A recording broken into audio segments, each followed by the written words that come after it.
Hello everyone and welcome to the vlog. আজি হৈছে আমাৰ ডে 3 আৰু আমি আজি উপস্থিত আছোঁ এতিয়া হেভলক আইলেণ্ডত। হেভলকৰ আমাৰ যিটো ৱাটাৰফৰ্ট তাত আছোঁ। তো ইয়াৰ পৰা আমি গৈ আছোঁ নীল আইলেণ্ডলৈকে, যিটো আইলেণ্ডক শ্বহীদ দ্বীপ বুলি কোৱা হয়। আৰু য'ত আছোঁ সেইটো হেভলক, তাত কোৱা হয় আজিকালি স্বৰাজ দ্বীপ বুলি কোৱা হয়। তো স্বৰাজ দ্বীপৰ পৰা শ্বহীদ দ্বীপলৈকে আমি গৈ আছোঁ। আমি ৱাটাৰফৰ্টত আছোঁ আৰু ইয়াৰ পৰা অলমষ্ট এঘণ্টাৰ ৰাস্তা হয়, এঘণ্টাৰ চাফাৰ হয়। তো আমি থ্ৰু ফেৰী যাম আৰু তাত গৈ পেলাই আমি হোটেল ল'ম। হোটেল লোৱাৰ পিছত আমি অকণমান এক্সপ্ল'ৰ কৰিম নীল আইলেণ্ড আৰু আপোনালোকক দেখুৱাব ট্ৰাই কৰিম। চ' ফ্ৰেণ্ডছ, ইয়াতে আমি আমাৰ গুৱাহাটীৰে দাদা দুজনমান লগ পালোঁ। যোৱাকালি লগ পাইছিলোঁ, দাদা হোটেলত একেলগে আছিলে দাদাজন, আৰু এটা কণমানি বাবু আছে। তো ভাল লাগিল যথেষ্ট, বিদেশত আপোন মানুহ লগ পালে ভালে লাগে। আৰু বাকী এজন ভैया আছে গুৱাহাটীৰে, ভैया আপোনাৰ নাৰেংগীৰ ওচৰৰে হয়। আমি ইয়াতে একত্ৰিত হৈছোঁ, লগ পাইছোঁ, একে জেগাৰ মানুহ, ভাল লাগিছে। তো আপোনালোকক দেখুৱাম। এতিয়া আমি ৰখি আছোঁ মেক্ৰুজ, যিখন ফেৰী হয় সেইখন আমাৰ হয় 10:30 টাইম হয়। আমি তাৰপিছত একেলগে গোটেইকেইজনে যাম আৰু নীল আইলেণ্ড এক্সপ্ল'ৰ কৰিম। আপোনালোকে চাই থাকিব ব্লগটো। চ' ফ্ৰেণ্ডছ, আমি আহিলোঁ এতিয়া নীল আইলেণ্ড। নীল আইলেণ্ডৰ ৱাটাৰফৰ্টত আছোঁ। আপোনালোকে আমাৰ বেক চাইডে দেখিবলৈ পাইছে মেক্ৰুজ যিখন ফেৰী, তাত আহিলোঁ আমি।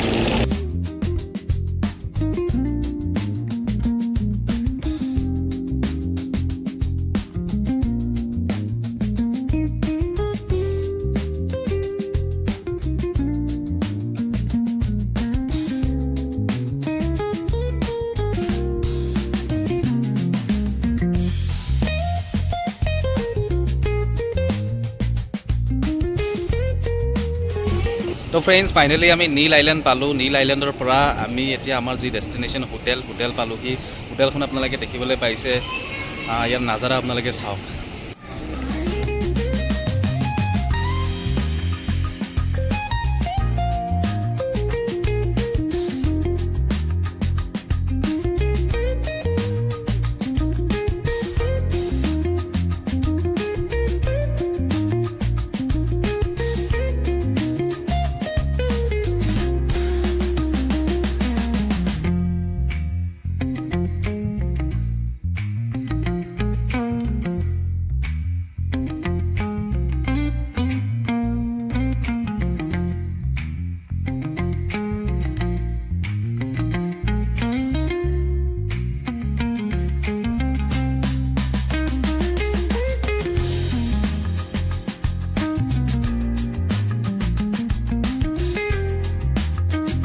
তো ফ্ৰেণ্ডছ, আমি এতিয়া আছোঁ ভাৰতপুৰ বিচত। নীল আইলেণ্ডৰ এটা জনাজাত ব্ৰিজ হয় ভাৰতপুৰ। ইয়াৰ উপৰি এটা বিচ আছে লক্ষ্মণপুৰ বিচ, তাতো আমি যাম, ছানছেটটো উপভোগ কৰিম তাৰ। এইটো আইলেণ্ড অকণমান বেলেগ হয়, এইটো বিচ অকণমান বেলেগ হয়।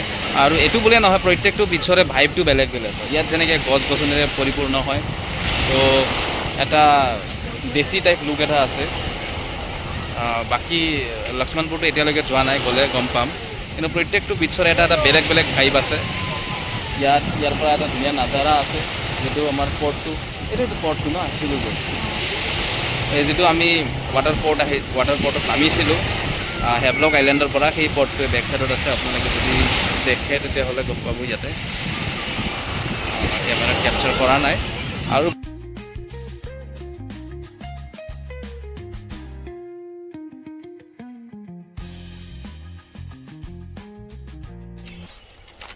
তো আমি ভাৰতপুৰ বিচ চোৱাৰ পিছত এতিয়া ফাইনেলি আমি লক্ষ্মণপুৰ বিচত আহিছোঁ।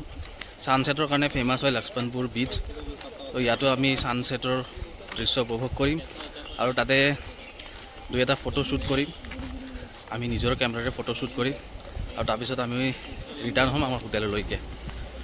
তো চাওঁ কেনেকুৱা লাগে, আপোনালোকক দুই এটা ফুটেজ দেখুৱাই আছোঁ।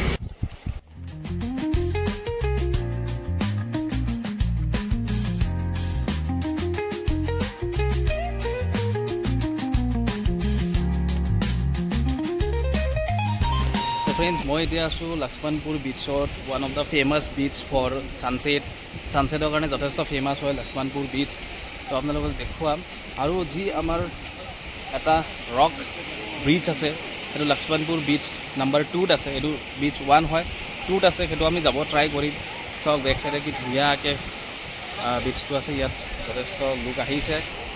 একেই হয়, বিচে হয়, কিন্তু ইয়াৰ ভাইবটো আকৌ অলপ বেলেগ।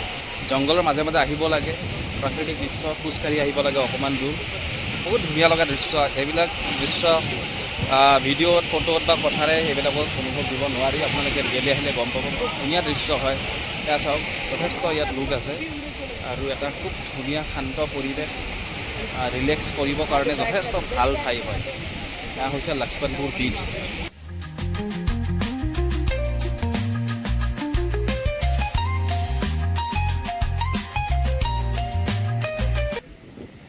তো এয়া আপোনালোকে দেখিবলৈ পাইছে ছানছেট, লক্ষ্মণপুৰ বীচ, নীল আইলেণ্ডত ছানছেটৰ দৃশ্য উপভোগ কৰিব কিমান মানুহ ইয়াত সমাগম হৈছে। বহুত ধুনীয়া লগা এটা দৃশ্য। এটা সূৰ্যাস্ত হ'ব, খুব বেছি মানুহ ইয়াত সমাগম ঘটিছে।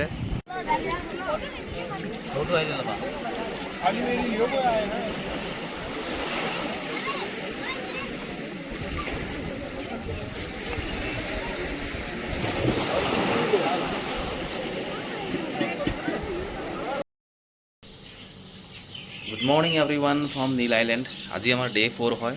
তো আজি আমি মৰ্ণিং ওলাইছোঁ এতিয়া ব্ৰেকফাষ্টলৈকে, তাৰপিছত আমি ৰাওনা হ'ম আপ টু পৰ্ট ব্লেৰ। তো আজি আমাৰ ডে 4 হয়। আজিৰ পিছত আমাৰ ৰিটাৰ্ণ আছে। তো আমি ইয়াতে হোটেলত আছিলোঁ, আপোনালোকে দেখিবলৈ পাইছে হোটেলটো। এইটো হৈছে চেন্সেছ, কি আছিলে, ছামাৰ চিম্ফনী চেন্স হোটেলত আছিলোঁ। আৰু ইয়াৰ পৰা আমি ওলাই পেলাই আমি ৱাটাৰ পৰ্টত যাম, আৰু তাৰ পৰা আমি পৰ্ট ব্লেৰ গৈ পৰ্ট ব্লেৰত কিছুমান বিচ আছে, ভাল ভাল বিচ আছে, চিৰিয়া টাপু আছে। তো সেইবিলাক আমি চাম। আৰু এতিয়া ব্ৰেকফাষ্ট কৰি লওঁ, তাৰপিছত এক্সপ্ল'ৰ কৰিব ট্ৰাই কৰিম অকণমান।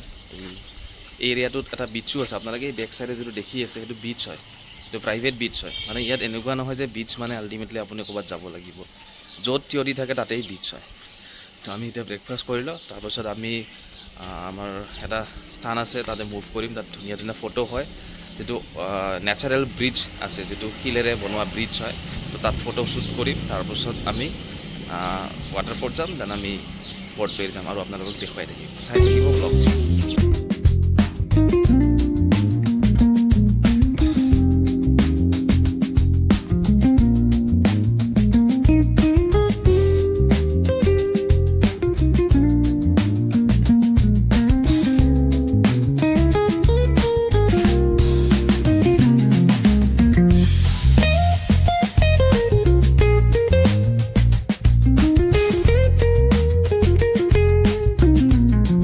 আহি পালোঁ Laxmanpur point 2, Laxmanpur beach point 2। যোৱাকালি আপোনালোকক যিটো কৈছিলোঁ যে ইয়াত এটা স্পেচিয়েল নেচাৰেল ব্ৰিজ আছে, যিটো আমাৰ শিলেৰে বনোৱা হয়, মানে শিলেৰে সৃষ্টি কৰা হয়, তাক আকৃতি দিয়া হৈছে। আপোনালোকে ফটোবিলাকত দেখে, বিভিন্ন ফটো বা তেনেকুৱা আপোনালোকে ক'ৰবাত নহ'লে নিশ্চয় দেখে। তো সেই পইণ্টটো ইয়াত আছে। তাৰ লগতে ইয়াতে কি হয়, মেৰিন লাইফ এক্টিভিটি কিছুমান হয়। সমুদ্ৰৰ যি মাছ, ডিফাৰেণ্ট ফিছেছ ইয়াত আছে, ডিফাৰেণ্ট স্পেচিছ আছে। তো সেইবিলাকৰ লগত এক্টিভিটি কৰিব পাৰি, যেনে ফটোশ্বুট, তাৰপাছত আমাৰ স্কুবা ডাইভিং, বিভিন্ন বস্তু ইয়াত আছে। আমি ইমান নকৰোঁ, চিম্পুল আমি ইয়াত যিটো পইণ্ট হয়, য'ত ব্ৰিজ আছে, নেচাৰেল ব্ৰিজ আছে, তো সেই ব্ৰিজটো চাম, তাত ফটো দুটামান উঠিম, তাৰপাছত আমি ৰিটাৰ্ণ হ'ম, কেলেকি আমাৰ ফেৰিও আছে। গতিকে এই পইণ্টখিনি আপোনালোকক দেখুৱাব ট্ৰাই কৰিম। চাই থাকিব ভিডিঅ'টি, আমি শেষলৈকে আপোনালোকক দেখা পাইছোঁ। এই যিবিলাক মেংগ্ৰোভ আছে সাগৰৰ পাৰত, তো তাতে এই ফ্ৰুটটো দেখা পাইছোঁ। ইয়াৰ একচুৱেলি নাম আমি নাজানো, আৰু ইয়াত নেটো নাপায়, নহ'লে গুগল লেন্সত আমি চাই জনালোহেঁতেন। আপোনালোকে কমেণ্টত জনাবচোন যে এই ফ্ৰুটটোৰ নাম কি হয়।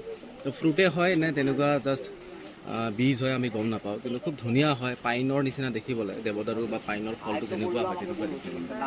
একেবাৰে মেংগ্ৰোভ এৰিয়া, আৰু ইভিনিং টাইমত ইয়ালৈকে বিচটো কমপ্লিটলি ইয়ালৈকে পানী আহি যায়। এতিয়া যিহেতু মৰ্ণিং হৈ আছে, ইয়াতে শুকান হৈ আছে, আমি নেচাৰেল ব্ৰিজখন চাব যাওঁ, আৰু আপোনালোকে তাত দেখুৱাই আছোঁ কেনেকুৱাখন।